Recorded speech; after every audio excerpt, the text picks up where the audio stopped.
కీర్తిశేషులు ఆకుముడుపుల రజనీకాంత్ సేవా ట్రస్ట్ ఆధ్వర్యంలో స్వచ్ఛంద సేవా కార్యక్రమాలు నిరంతరం కొనసాగిస్తాము అని ట్రస్ట్ చైర్మన్ ఆకుముడుపుల నరేంద్ర స్వరూప్ తెలిపారు. తిమ్మాపూర్ మండలం మహాత్మానగర్లో కరీంనగర్ జిల్లా స్వాతంత్ర సమరయోధుల ఆధ్వర్యంలో కొనసాగుతున్న మానసిక వికలాంగుల పాఠశాల విద్యార్థుల కోసం ఆదివారం రోజున కీర్తిశేషులు ఆకుముడుపుల రజనీకాంత్ సేవా ట్రస్ట్ 8 క్వింటాల బియ్యాన్ని పంపిణీ చేశారు.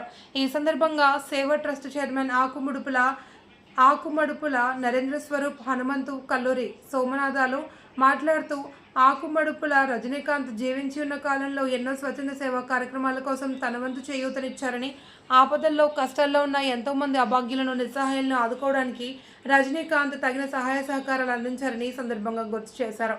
చిన్న వయసులోనే రజనీకాంత్ అకాల మరణం చెందడం బాధాకరమని, ఆయన మా కుటుంబ సభ్యుల మధ్య లేకపోవడం ఎంతో ఆవేదనను కలిగిస్తుంది అని అన్నారు. నిరంతరం స్వచ్ఛంద సేవా కార్యక్రమాలు కొనసాగాలనే సంకల్పంతో ట్రస్టును ఏర్పాటు చేయడం జరిగింది అని అన్నారు. ఇట్టి కార్యక్రమంలో ట్రస్ట్ సభ్యులు ఆకుమడుపుల శ్రీనివాస్, ఆకుమడుపుల సంధ్యారాణి, రజనీకాంత్, కొట్టల శ్రీనివాస్, లక్ష్మీనారాయణ, సోమనాథం, కల్లూరి, టీఎన్జీఓ నేతలు అంబటి నాగరాజు, పోలు కిషన్ తదితరులు, పాఠశాల ప్రిన్సిపల్ సిబ్బంది తదితరులు కూడా పాల్గొన్నారు. ఆరోగ్యం బాగలేక హాస్పిటల్లో ఉంటే బ్లడ్ కావాలంటే రోజు 50 మంది వచ్చారు, మేము ఇస్తామని.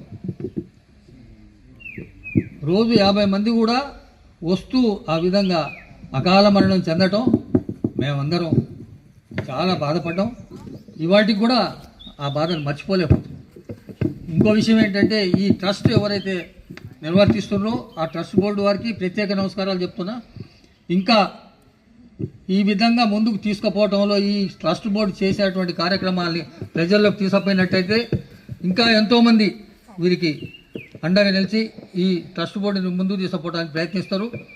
ఈ ట్రస్ట్ బోర్డు చేసే కార్యక్రమాలు అందరినీ కూడా ఇన్వాల్వ్ చేస్తూ దీన్ని ఇంకా అతి గొప్పగా 75 మంది 80 మంది ఈ వికలాంగ విద్యార్థులు ఉందని చెప్పినారు. వీళ్ళకి డబల్గా చేసి ఇంకా వాళ్ళందరినీ కూడా మంచి భగవంతుడు చల్లగా కాపాడాలంటూ, చల్లగా చూసే విధంగా ఆ ట్రస్ట్ బోర్డు వారు చూడాలని కోరుకుంటూ, మరి మా కూతురైనటువంటి సంధ్యారాణి కూడా, ఈ మా బావగారు కూడా, మా స్వరూప్ ఇప్పుడే చెప్పారు, సర్పంచ్ గారు, మా బావగారు కూడా చెప్పారు, ప్రతి సంవత్సరం ఇదే విధంగా కొనసాగిస్తాం అని చెప్పారు. మా బావగారికి ప్రత్యేక ధన్యవాదాలు. ట్రస్ట్ బోర్డు వారికి కూడా మరొకసారి నమస్కారాలు తెలుపుకుంటూ సెలవు తీసుకుంటాం. జై హింద్. Thank you sir. ప్రతి సంవత్సరం డొనేషన్ ఇట్లా చేస్తే పిల్లలకు చాలా హెల్ప్ అవుతుందండి. అందుకు అంగీకరించినందుకు చాలా కృతజ్ఞతలు మా సంస్థ నుండి.